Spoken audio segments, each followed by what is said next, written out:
In today's video, I'm going to teach you how to favorite a project in Todoist. Favoriting a project is a simple way to keep your most important work just a click away. When you add a project to your favorites, it becomes easier to find in your sidebar, so you don't waste time scrolling through a long list of projects. In this walkthrough, I'll guide you through the exact steps, and I'll also share a few tips to help you get the most out of this feature. First, make sure you're logged into your Todoist account and that you can see the project you want to favorite.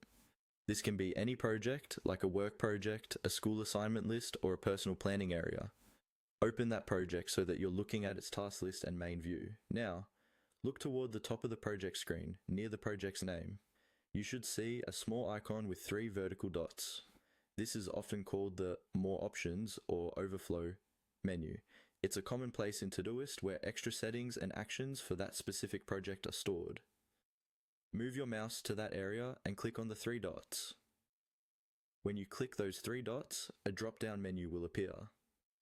This menu contains several options that let you customize or manage your project. In this list, look for the option that says Add to Favorites.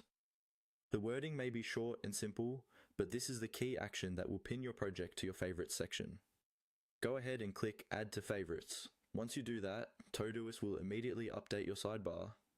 You should now see your project appear in the favorites area, usually near the top of the navigation panel. If you're using multiple devices such as the web app on your computer and the mobile app on your phone, this change will sync across your account, so the project will show as a favorite everywhere.